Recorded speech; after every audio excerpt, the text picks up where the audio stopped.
What's cracking, yo? Welcome back to Boo TV. Appreciate you for stopping in. Like, comment, subscribe, hit the bell, stay notified, and let's get into the topic for today. Back again with some more Michael Jordan content in celebration of Michael Jordan's 60th birthday. And today we have a reaction video where we will be reacting to a 60 minutes program on ESPN Classic for Michael's 60th birthday. See that 60 minutes, 60th birthday? Good? Maybe good. I don't know, maybe.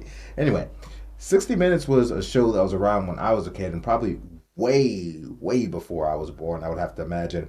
It's a documentary / interview style program. Very chill. I wonder if it's still coming out with new content today. I wonder if 60 Minutes is still a thing today. If you know, let me know in the comment section if 60 Minutes is still a thing this day and age. But anyway, I'm going to shut up. Let's get into this reaction. I've never seen this interview before, so let's check it out. You got cut from the varsity. Did that really hurt when you got cut? This was on ESPN Classic. It really hurt because I thought I worked hard to get to the place that I was, and to have an opportunity to make the varsity. Everyone thought it was all illegal. Everyone thought something unethical was happening, and they were blaming Sonny Vaccaro and Nike for doing this thing that no one ever has done. Welcome to 60 Minutes on Classic. I'm Steve Croft.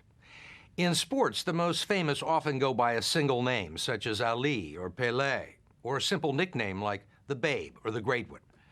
In the 1990s, Michael Jordan was so famous he transcended even names and nicknames. The world knew him by his silhouette. Air Jordan was not a basketball player, but an empire. According to Fortune magazine, he generated more than $10 billion for the world's economy. Wow. Drafted by Chicago out of North Carolina in 1984, Jordan made an immediate impact on the NBA, winning Rookie of the Year honors. He won his first MVP crown in 1988. A year earlier, in 1987, Diane Sawyer sat down with Jordan. He was a shooting star on the cusp of a superstardom that few have experienced. Yet even then, everyone wanted to be like Mike. When they think of Michael Jordan, I don't want them to think that he's black or white. I want them to think of him as a person. I mean, I know that's a lot to be asking from this society. Michael Jordan says talent is what matters, not race. And he says in professional basketball, he's seen racial prejudice cut both ways. He says a lot of talented young white players in high school and college get discouraged because of discrimination by scouts who come to make the picks. I had white friends that wouldn't get picked up because they didn't feel that they could play as good as the black guys could play. That's not fair, but that happens. When I play basketball, I play 110%, and a lot of things is done instinctively. You know, I don't practice it. I don't think you can practice it. Are you thinking when you're up there? I don't think. I just act. I'm up there. I'm just up there to score points or score the point. And to go up for a dunk or go up in the air, my legs just comes apart. Someone says that it's like a parachute. When you come down, it just slows you up when you come down to the ground. Your tongue hanging out is a habit, right? Been doing it for so long now that it's a habit that I just can't stop. And if kids try to do it and they bite their tongue off, you know, that's something that I don't want to be a cause of. Because a lot of kids imitate you, you know. And that's one thing that I don't want kids to do because it's very dangerous. Mike said, don't put it on the long, me. baggy shorts, the clipped haircut. They're Jordan trademarks imitated by kids everywhere because kids know that Jordan plays for the same reason they do. He loves it. In fact, he's the only professional basketball player who has what they call a love of the game clause in his contract. It allows him to pick up a street game whenever he wants to. That was a Believe thing me, back then? this guy will pick up a game with anybody. Ready? Go. Sign her up. Sign up. Jordan's contract is with the Chicago Bulls. Since he arrived, the stadium, which used to be 2/3 empty, has been sold out every game. Everybody wants to see the player who's pretty much a team all by himself. From North Carolina, 6'6" guard, number 23, Michael Jordan. Doug Collins coaches the Chicago Bulls, a team that often watches Jordan with the same amazement as the fans. The toughest thing that we've tried to overcome, and we're still working, is to get the ball to Michael and watch. And now you've got 4 guys standing in place, watching him work. And work he does. He's the leading scorer in pro basketball. Top players average 20 points a night. Jordan averages 37. And once, when an injury forced him to sit out 64 games, he came back and scored 63 points, the highest ever in a playoff game, and that while playing against the best team in the league. That record still stands today for playoff points. It moved Larry Bird, the great Boston Celtics player, to say, "That's not Michael Jordan. That's God disguised as Michael Jordan." We know the famous quote from Larry Bird, right? That it's not Michael Jordan, it's God pretending he's Michael Jordan. I think Larry was speaking of the game, the 63-point game. It's a great compliment because, I feel that he's probably one of the best in the game of basketball right now, Magic Johnson being another. How often do you look at somebody else, though, and say, wow, I wish I could do that? Never. You got cut from the varsity. Did that really hurt when you got cut? It did. It really hurt because, I thought I worked hard to get to the place that I was and to have an opportunity to make the varsity. And when I got cut, I was really hurt, but I think that just made my determination a lot stronger. And are we really supposed to believe that Michael Jordan in high school couldn't get a date, no luck with girls, got cut from the varsity team? I mean, this is a sad story. It sounds sad, but it's true. No luck with girls? A lot of guys picked on me, and they would do it in front of the girls. What would they say? Oh, sounds they like would my joke life. about my haircut and the way that I played my tongue out. Just different things, and the girls they would laugh at that. And right then, I was dead. I couldn't get a date with anybody. I feel your pain, How Mike. times have I feel your changed, huh? pain. It's changed. But what hasn't changed is what everybody says is the real Team Jordan. His father, a retired plant manager at GE, and his mother, a bank supervisor, who made sure that all of their 5 children finished college. We say no matter what it is, if you do your best, I think her name's Gloria. no matter what it is, if you apply yourself and do your best, you can walk away satisfied. And I think this is still within him. And he goes out to play. He only knows how to do is give it 100% of himself. I think he plays at full capacity. I don't think he pushes himself. If you notice Michael now, he'll ask to come out the game. When he feels like he's pushing himself too hard, he'll ask to come out.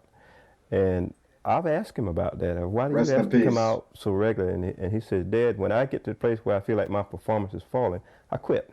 They still attend every game they can. The thing I do is look and try to locate them and make sure that they're there safely. We'll return to Michael Jordan when 60 Minutes on Classic continues.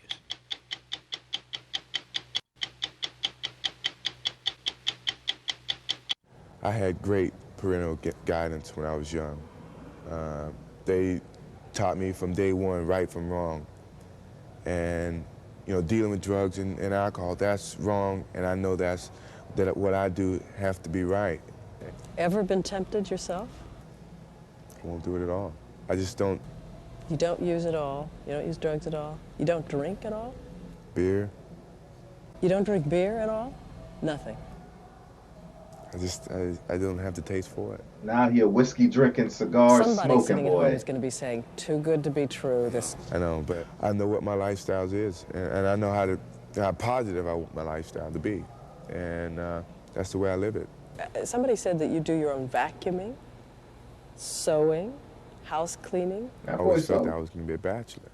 That no one would marry you? No one would marry me, and I end up doing my cooking, my dishwashing, my clothes washing, my vacuuming, and my dusting, and these are things that I should do at home because we had chores to do at home, and I just grew accustomed to doing it myself. The sewing part, I don't do quite as much anymore because I do it if I have to do a quick hem or something on my pants, it's a temporary hem. I know how to do that very easily. I don't have a sewing machine where I can put the hem in myself, but I don't mind doing it.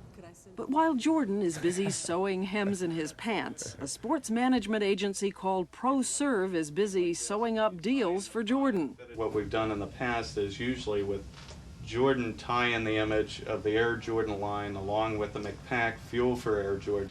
His feet and the Air Jordan trademark belong to Nike for a cool $2 million. His wrist to watchmaker Guy Laroche, his palm to Wilson Sporting Goods, his satisfied smile to Coke and McDonald's for $800,000, his short haircut to Johnson Cosmetics.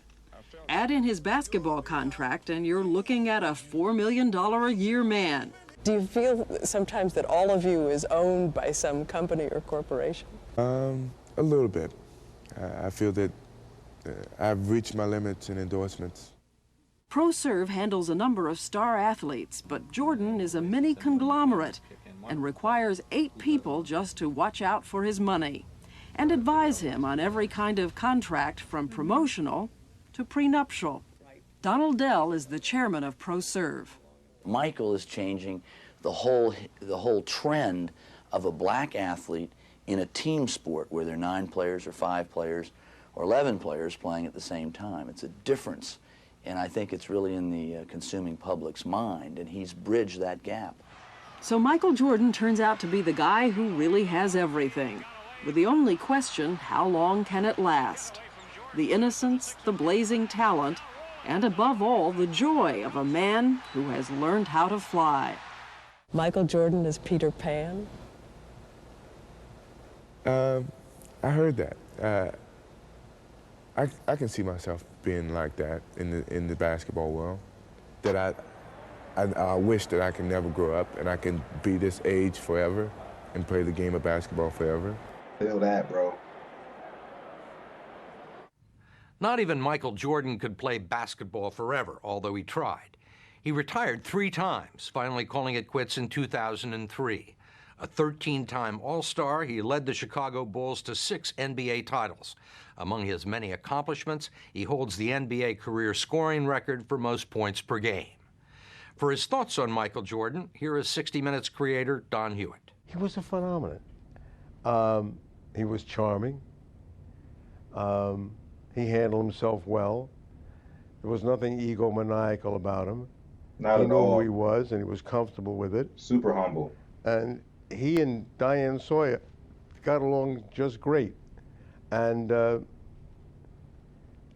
actually, I don't think we got as much out of that story as we could have. He was a little shy. He was still feeling his way. He was still becoming the Michael Jordan. I think he was more nervous without doing him than we were doing him.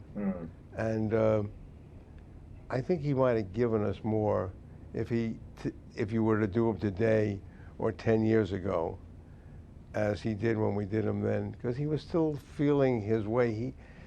This unbelievable thing had happened to this guy, and I think he was still kind of pinching himself. How did all this happen to me, and how did I get to be who I am? That was pretty cool. There were some things I definitely didn't know. I thought that was really cool to see this up-and-coming phenom that is Michael Jordan out here ironing his clothes, folding his clothes, making his bed by himself, hemming, sewing, really the simple things in life that people often overlook. But he's a country boy. He's an old-town country boy, growing up in Carolina, and these are things he was used to, that was instilled in him, and he's not going to let that go just because he has all the money and wealth. I find that very charming. Michael was one of the very, very few, I'm not going to say very few, but especially on a superstar level, Michael was extremely authentic all the time.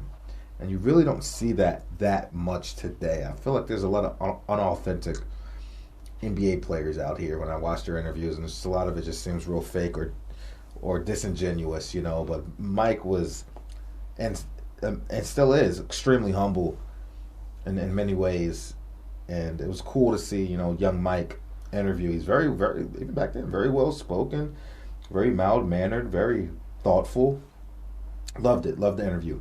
Y'all let me know what you think about it. Have you seen this before? If you have any recommendations for more content, reaction videos, or just content in general you want me to do, let me know in the comment section. Also, check out our playlist, our reaction playlist, to see more videos like this, and our Michael Jordan playlist to see all of our Michael Jordan content, whether it's reaction related or not. All right. Appreciate you guys. I read every comment, so drop them. It's much appreciated. Like, comment, subscribe, hit the bell, stay notified. I'll catch you guys on the next one. Peace. We out, baby.